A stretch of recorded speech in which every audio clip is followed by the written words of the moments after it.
¿Qué tal amigos? ¿Cómo estáis? Bienvenidos un día más a vuestro canal de lectura, El Enviado 92. Bueno, vamos a seguir con otro capítulo. Está la cosa muy interesante. Estamos a punto de saltar en el tiempo dentro del diario del mayor. Vamos a seguir por donde nos habíamos quedado. Estoy utilizando de marcapáginas nuestra foto juntos, de José y yo.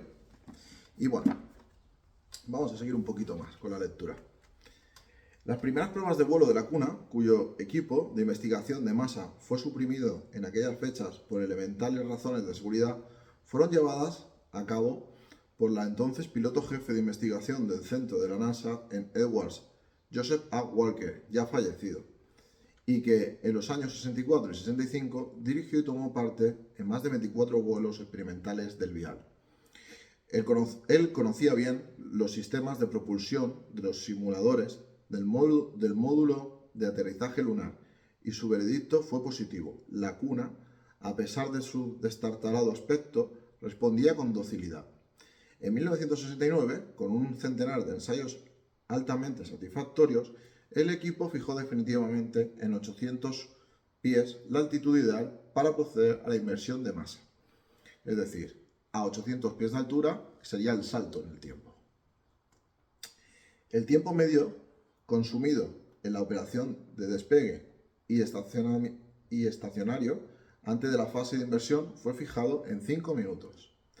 Al fin, en otoño del 69, el general dio luz verde y 4 de aquellos singulares astronautas que formábamos el primer equipo de vuelo al pasado, tuvimos la fortuna de experimentar hasta un total de 6 retrocesos en el tiempo. Es decir, ellos, antes de hacer el gran viaje en el tiempo, probaron a viajar pocos trayectos cortos en el tiempo. Todos ellos ejecutados siempre por parejas y en el estacionario fijado, 800 pies de altura, en pleno desierto de Mojave. Ocuparme ahora de estas fascinantes experiencias me llevaría muy lejos de mi verdadero propósito. Prescindiré, por tanto, de su descripción, porque, además, quedaron minuciosamente registradas en otros tantos informes actualmente en poder de la Air Force Office of Special Investigations y, desgraciadamente, de la DIA, Defense Intelligence Agency. Sí apuntaré, no obstante, que el delicado sistema de retroceso y ajuste de los ejes del tiempo de los swivels eran las fechas programadas por el equipo resultaron asombrosamente precisos, gracias a la revolucionaria red de computadoras, que había servido desde un comienzo para la localización de los swivels y que fueron incorporados al sistema de inversión de masa. Es decir, la máquina funcionaba muy bien, la de viaje en el tiempo. O sea, podían ir y venir sin ningún peligro. Como es natural, de poco hubiera servido aquel gigantesco esfuerzo si nuestra tecnología no hubiera sido capaz de modificar los haces de los swivels y concretamente los ejes del tiempo, forzándolos a los nuevos ángulos. La red de ordenadores, por un complejo procedimiento, llegó a afinar ese traslado de los ejes y, en definitiva, del módulo, con un error de más o menos 2 horas en las fechas deseadas. Es decir, ellos podían viajar en el tiempo a un día concreto solamente con un chance de error de 2 horas. Si decían, quiero ir al 7 de abril de 1930, llegaban ese mismo día, pero a lo mejor en vez de llegar a las 10 de la mañana, llegaban a las 11. Era muy precisa la máquina. Y al fin llegó el gran día. El general Curtis nos convocó a una reunión de urgencia. Los hombres de la operación Caballo de Troya, siempre bajo el mando de Curtis, perfilaron media docena de viajes, a cuál más fascinante.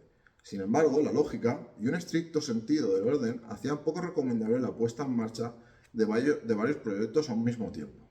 Había que decidirse por una primera exploración, sin relegar por ello al olvido el resto de proposiciones.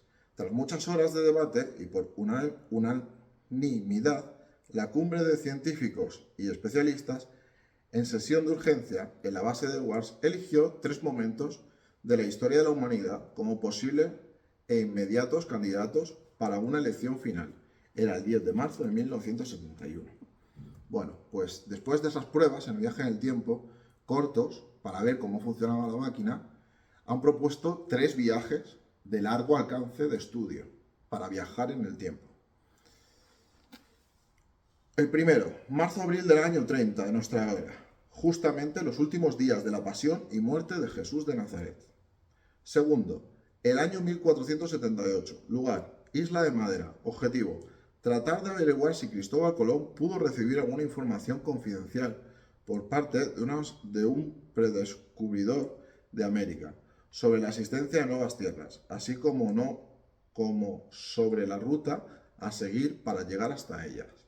Y tercero, marzo de 1861, lugar, los propios Estados Unidos de América del Norte. Objetivo, conocer con exactitud los antecedentes de la Guerra de Secesión y el pensamiento del recién elegido presidente Abraham Lincoln. Cada uno de los proyectos había sido preparado exhaustivamente hasta en sus más mínimos detalles. Yo encabezaba y defendí enconadamente el segundo de los viajes, a través de numerosas lecturas y contactos con expertos de la Universidad de Yale, había llegado al convencimiento de que Colón no fue el primer descubridor de las tierras americanas y que aquello era una magnífica oportunidad de cómo conocer la verdad. Fijaros, él, que viaja en el tiempo, no quería hacer el de Jesús, quería hacer el de Cristóbal Colón. Pero claro, eso no fue así. Pero tanto el viaje de la Guerra de Secesión como a la isla portuguesa de Madeira terminaron por ser aparcados, en beneficio del primero. El traslado en el tiempo al año 30 de nuestra era. Es decir, se eligió el traslado en el tiempo al año 30 de nuestra era, a la época de Jesús. A pesar del natural disgusto de los defensores de los proyectos eliminados, todos reconocimos que el nivel de riesgos era sensiblemente inferior en el gran viaje a la Jerusalén de Cristo que a la Guerra de Secesión estadounidense o al siglo XV. En el caso de la exploración en tiempos de Lincoln, los astronautas elegidos podían correr evidentes peligros físicos y ni el general Curtis ni el resto de los componentes de la operación Caballo de Troya estábamos dispuestos a poner en juego la seguridad de nuestros hombres. En cuanto al viaje que yo propugnaba, la falta de precisión era la fecha exacta en que el prenauta pudo arribar con su carabela a la isla de Madeira fue determinante. Nuestra aportación histórica, aunque rigurosa, arrojaba un inevitable margen de error. Es decir, lo más normal era viajar a la época de Jesús. Tanto el peligro de la guerra como que no sabían exactamente lo de Colón, qué días fue, vieron que lo más factible era viajar a la época de Jesús, a los últimos días de Jesús, en el año 30. Como un solo hombre a partir de aquella decisiva y final determinación, los 61 miembros del equipo Caballo de Troya de exploración al pasado nos volcamos en la puesta a punto de la que iba a ser nuestra primera aventura oficial en el tiempo. Vale, ya sabían todos, que se iba a trabajar en esa dirección. No voy a negar que en aquellas semanas que se siguieron a mi elección por el general Curtis para tripular la cuna y descender en el tiempo de Jesús de Nazaret, mi estado de ánimo se vio profundamente alterado. A pesar de la innegable alegría que supuso el formar parte de la primera pareja de exploradores a otro tiempo, la responsabilidad de tan compleja operación me abrumó y fueron necesarios muchos días para lograr adaptarme y asimilar serenamente mi compromiso. Ella sabía que iba a ser uno de los dos que iban a hacer ese primer viaje a la época de Jesús.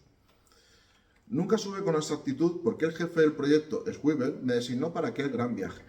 Es muy posible que, a la hora de evaluar conocimientos y condiciones personales, otros compañeros deberían haber ocupado mi puesto por un amplio margen de méritos. Curtis, en una de sus múltiples entrevistas que celebré con él, a raíz de mi nombramiento, dejé entrever que la naturaleza de la exploración exigía fundamentalmente la presencia de un hombre escéptico en materia religiosa. O sea, lo eligió a él porque era escéptico en materia religiosa.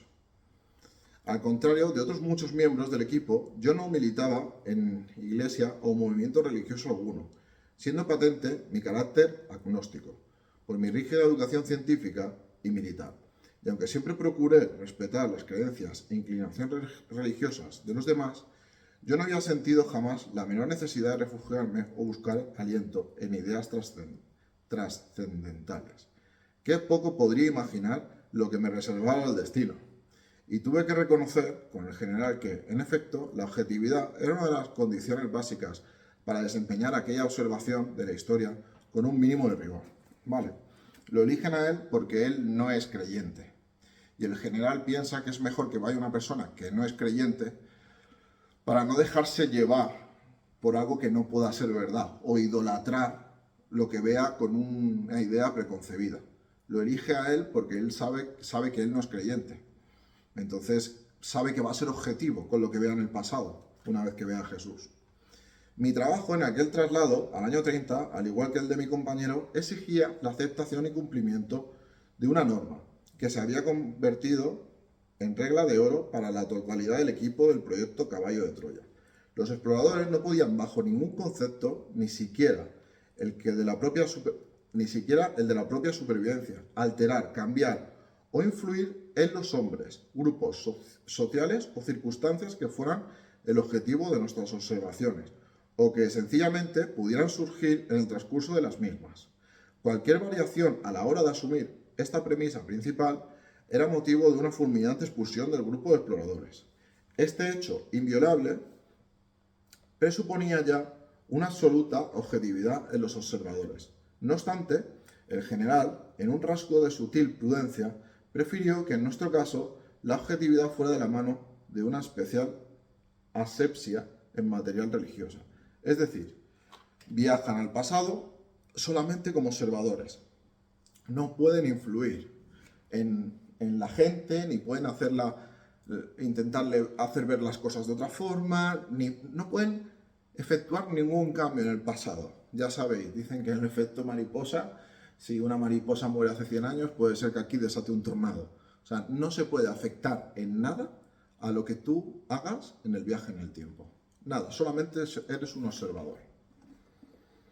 Como es fácil comprender, en medio tan poderoso como la manipulación de los ejes del tiempo de los Weavers, podrían ser sumamente peligrosos, de caer en manos de individuos sin escrúpulos o con una visión fanática y partidista de la historia.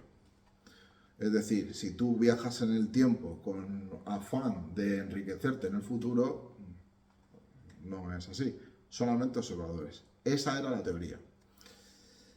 En las 6 primeras inversiones de masa, que fueron practicadas con carácter puramente experimental en el desierto de Mojave, pudo comprobarse que el trasvase del módulo y de los pilotos a otras fechas remotas no afectaba la naturaleza física de los mismos, ni tampoco al psiquismo o a la memoria de los tripulantes.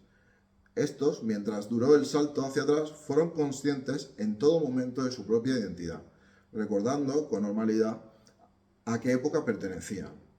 En el grupo se discutió a trasfondo y con total honestidad las gravísimas repercusiones que hubiera entrañado para una persona o para una colectividad las trágicas circunstancias de que alguien de una época pasada pudiera resultar muerto en un enfrentamiento, por ejemplo, con alguno de nuestros exploradores. Si el principio causa-efecto respondía a una realidad, los resultados históricos podían ser funestos, lo que yo os estaba comentando. No puedes hacerle nada a nadie del pasado, porque no sabes cómo va a repercutir en el futuro. De ahí que nuestra misión, por encima de todo, solo podía aspirar a la observación y análisis de los hechos, personajes o épocas elegidos. Y no era poco. Por fortuna, para el proyecto Caballo de Troya, nuestras relaciones con el Estado de Israel eran inmejorables, en especial a partir de la Guerra de los 6 días. Era primordial para la ejecución del gran viaje que la cuna pudiera ser trasladada a Palestina y ubicada en el punto de contacto elegido. Todo ello, además, sin levantar sospechas. Pero poco puedo referir sobre estas gestiones que pensaron íntegramente sobre las espaldas del general Curtis. Solo al final, cuando apenas faltaban 2 meses para la cuenta atrás, los más allegados al jefe del proyecto supimos de los obstáculos surgidos, de las duras condiciones impuestas por el gobierno de Golda Meir y de los fallidos, pero irritantes, intentos de la CIA por hacerse con el control de la operación.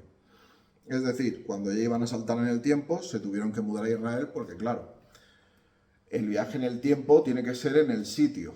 Es decir, si tú saltas de Estados Unidos de 1974 a Estados Unidos del año 30, vas a Estados Unidos, pero tienes que saltar desde el punto. Entonces ellos se mueven hasta Israel para cortar esos 2000 años hasta la época de Jesús. O sea, de Israel a Israel, pero salto en el tiempo. Y dicen que les costó un montón poder llevar allí la cuna. Aquellos combates en la oscuridad de los despachos y de la burocracia estatal pasaron inadvertidos para mí y para el resto del equipo, enfrascados en la última fase de los preparativos de la aventura. Ahora doy gracias al cielo por esta supina ignorancia. El resto de 1971, así como la casi totalidad de 1972, mi centro de operaciones cambió notablemente. Durante esos 2 años, mi tiempo se repartió entre el pueblecito de Malulula, en la Universidad de Jerusalén, y la base Edwards. La operación Caballo de Troya contemplaba 2 fases perfectamente claras y definidas. Una primera, en la que el módulo sufriría el ya conocido proceso de inversión de masa, forzando los ejes del tiempo de los Weavers hasta el día, mes, año y previamente fijados. En este primer paso, como es lógico, mi compañero y yo permaneceríamos a bordo hasta el ingreso en la fecha designada y definitivo asentamiento en el punto de contacto. La segunda, sin duda la más arriesgada y atractiva, obligaba al abandono de la cuna por parte de uno de los exploradores. Vale, nos está relatando cómo sería el viaje. Se suben a la nave, viajan en el tiempo, llegan a la época. La segunda parte, uno de ellos tiene que bajar por parte de uno de los exploradores, que debía mezclarse con el pueblo judío de aquellos tiempos, convirtiéndose en testigo de excepción de los últimos días de la vida de Jesús el Galileo. Ese era mi trabajo. Es decir, muy importante, su trabajo era viajar en el tiempo e infiltrarse entre la gente de Jesús para conocer a Jesús. Fijaros, ¿eh? Este contenido era el que no quise pensar hasta llegado el momento final. Me obligué durante esos años a un febril aprendizaje de las costumbres, tradiciones más importantes y lenguas de uso común entre los israelitas del año 30. Por eso os decía que tú no puedes viajar al pasado sin saber el idioma, sin saber las costumbres, sin saber todo, porque desentonarías con la gente de allí. Buena parte de esos 21 meses los dediqué a la dura enseñanza de la lengua que hablaba el maestro. El maestro se refiere a Jesús.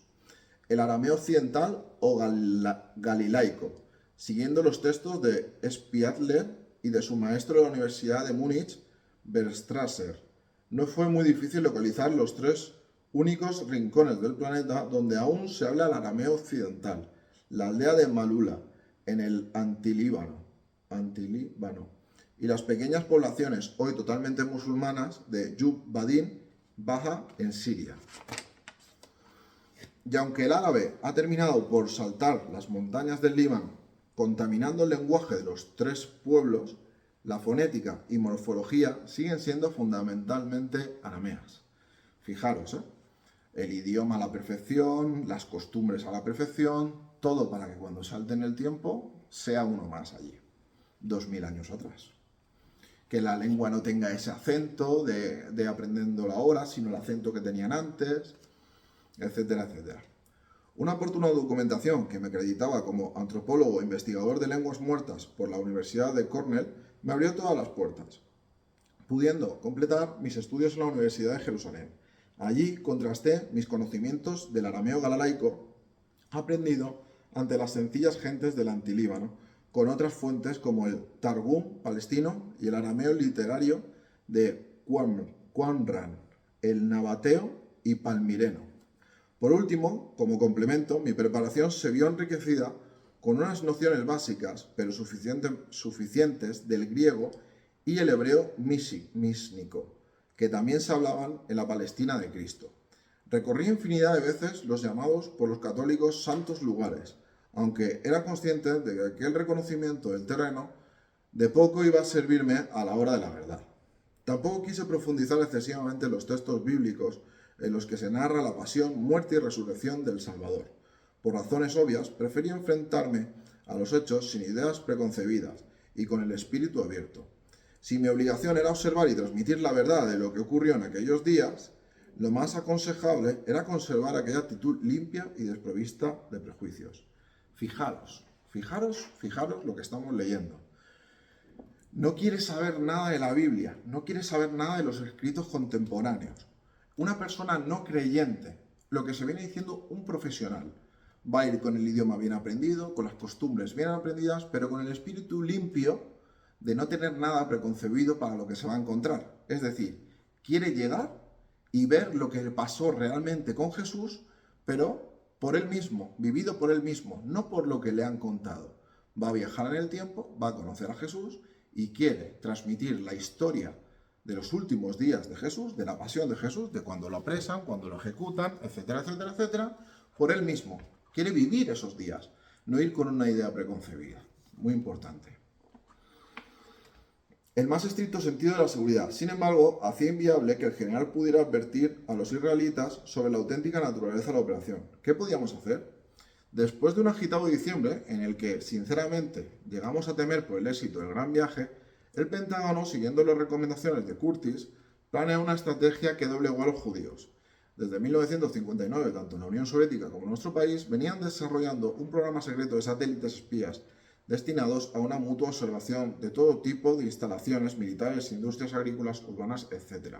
Estos ojos volantes fueron ganando en penetración, especialmente a partir de los llamados satélites de la tercera generación en 1966. En una cuarta generación, el Pentágono, con la colaboración de empresas especializadas en fotografía, la Eastman Kodak, la ITEC Corporation y la Pernin-Elmer, había conseguido situar en órbita un nuevo modelo de satélite, la serie Big Bear, cuya instrumental era capaz de fotografiar a 150 kilómetros de altura los titulares del periódico de un hombre que estuviera sentado en la Plaza Roja en Moscú. A pesar de la gran reserva del National Reconnaissance Office, un departamento especializado y responsable de este tipo de informaciones con sede en el propio Pentágono.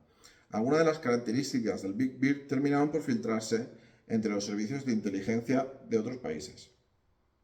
El gobierno de Golda Meir había presionado en numerosas ocasiones para que la precisa red de nuestros satélites espías pudieran proporcionarles información gráfica de los movimientos de las tropas, asentamientos, de las rampas, nuevas construidas, etc., de los países árabes. Pues bien, aquella fue nuestra oportunidad. Es decir, no sabían con qué excusa poder meterse para poder hacer el salto, sin decir que iba a ser un salto en el tiempo. El proyecto era secreto. Y gracias a eso, era como que les iban a ayudar para sabéis, para darles tecnología. Desde hacía aproximadamente año y medio, desde comienzos de 1971, el Pentágono había empezado a trabajar en un nuevo diseño de satélites Big Bear, el KH-2.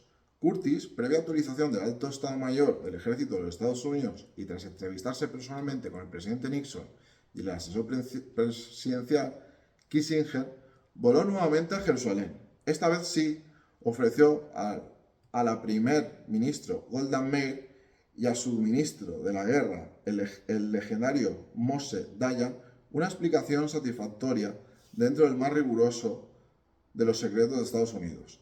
Deseaba colaborar con el país amigo Israel, montando un laboratorio de recepción de fotografías para sus Big Bear. De esta forma, los judíos podían disponer de un rápido y fiel sistema de control de sus enemigos y mi país, de una nueva estación, que ahorraba tiempo y buena parte de la siempre engorrosa maniobra de recuperación de las 8 cápsulas desechables que portaba cada satélite y que eran destacadas cada 15 días en cercanías de Hawái. Vale, vamos a dejarlo por aquí en el día de hoy, ¿vale? Aquí nos está explicando ya por último, de qué forma engañaron, por así decirlo, al gobierno israelí con la excusa de que les iban a ayudar con sus satélites y demás para poder entrar con las máquinas, con la cuna norteamericana para poder hacer ese salto en el tiempo. Vale, pues estamos muy cerca ya del salto en el tiempo. En este capítulo hemos leído cómo él se prepara y cómo él es personalmente el mayor. Más adelante lo conoceremos como Jasón. ¿Vale? Jasón será el nombre que él se ponga para mimetizarse con la gente de la Palestina de la época de Cristo. Así que, bueno, vamos a dejarlo por aquí. Estamos ya muy cerca del viaje en el tiempo. Nos están explicando cómo se introducen en el país de Israel, cómo lo planean todo, cómo se prepara él. Y ya lo siguiente será ver cómo funciona esa máquina, ver cómo es el salto, muy importante. Ellos en todo momento son conscientes, en el salto del tiempo no pierden la consciencia, saben qué está pasando perfectamente, solamente que desapareces aquí y apareces aquí en un segundo. Así que a partir de ahora, cada capítulo será mejor que el anterior, porque cada vez se pone más interesante. Imaginaos el momento en que vayamos a conocer las costumbres del propio Jesús y lo que hacía el propio Jesús, relatado por él mismo, porque él es el que se va a mimetizar con la gente de Palestina, de esa época. Y por supuesto, hablar con el propio Jesús.